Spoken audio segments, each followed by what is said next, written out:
Johnson, last time you played him, Sarah Williams did not play. You beat him handily. She's back playing. Right. She looks good when she's playing. Yeah, really good. What kind of challenge is she now Yeah. that you have to deal with inside? For us, the biggest thing is obviously we didn't know that she wasn't going to play the first time. We had prepped really well for her, and for us to be able to make an adjustment, I thought we handled that pretty maturely. With that being said, she's a problem. They won 3 of their last 4 games because of her, right? And I think the other kids around, they do their job, right? They knock down an open shot when they have it. They play really hard in the defensive end.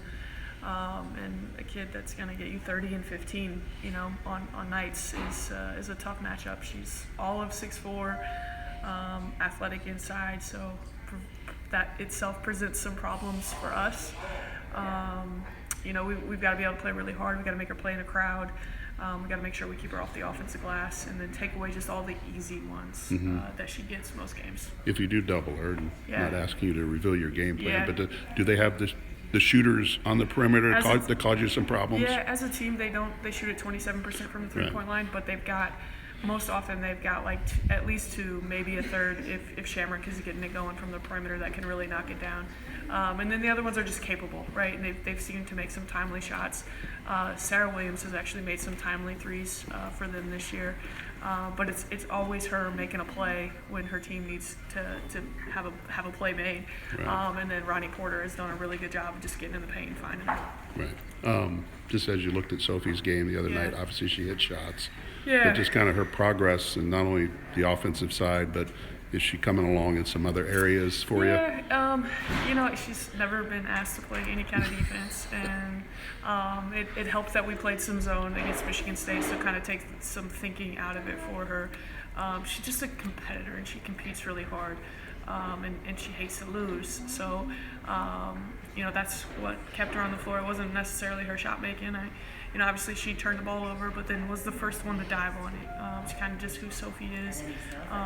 We've got some games left this year and expect her to be out there a little bit more, but just that part, and then the growth into the spring, summer, fall, into next year, getting her to understand the defensive end a little bit more.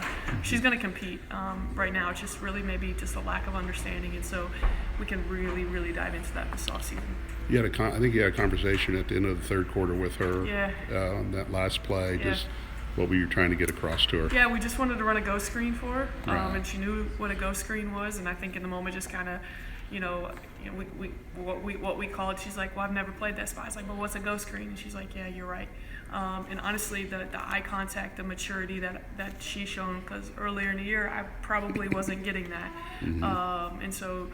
I think for her and Mary Ashley and Rashonda, that when the game slows down for them mentally, I think physically it's really slowed down for Mary Ashley. Rashonda can get sped up a little bit, but when the game mentally slows down for them, those 3 can be really, really special for us. How do you help Rashonda through, whether she's hit a wall, whether it's the freshman thing or whatever? I mean, how do you guide her through these last few games? Like, she's just thinking a little bit too much. And we texted back and forth a little bit last night, and she's like, I just want to help our team win. And it's okay, go be you. Be the scorer that you are.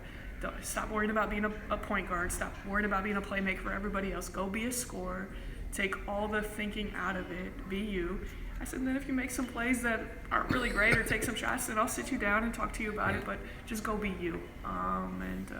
It's been challenging for her, because we play her at the point and there's a lot of thinking, you're playing everybody the second time around, so they know what you are, and you get into the league and, that you're scouted a little bit, or you get into league play that you're scouted a little bit better. She's handling it maturely, better than I think a lot of 18-year-old kids, 19-year-old kids would. It's just about us just making sure we believe in her, making sure she feels that. Got 3 games left. I expect number 2 to have a good Sunday. Overall, how have your freshmen kind of adjusted to that teaching, and also the adjustments that they have to make in a longer season than probably they're used to playing? Yeah, I think you see it sometimes. Mary Ashley get tired. I think the other day Sophie played 24 minutes. She got tired a little bit. It is a much longer grind, and they're young bodies, right? They haven't really experienced it, and they've handled it well. They're they're great in the classroom, they're great in the weight room, they're great getting treatments. So that maturity is better than what we anticipated, and now we've just got to continue to take steps to keep growing in those areas. There's some postseason opportunities for you beyond the NCAA tournament. I don't know how much thought you've given to it. Are you, if you're invited, are you going no matter what the tournament is? Yeah, we want to play. Right. No matter what it is, we want to play. I think it'll just depend on which one it is and what the makeup of our team looks like. We want to play. I think, even our entire team, they're locked into playing.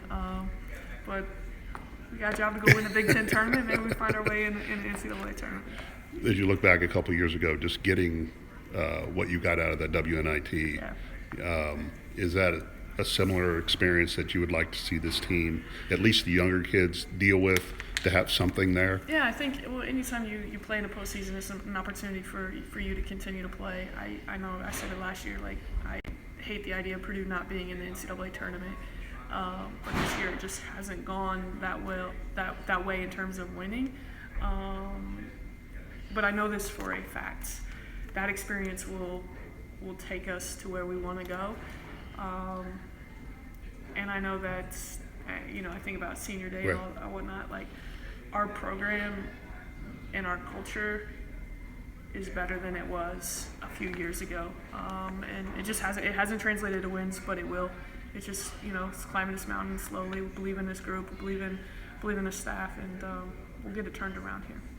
There's still some work to do to get in that postseason conversation, right? There is. Yeah.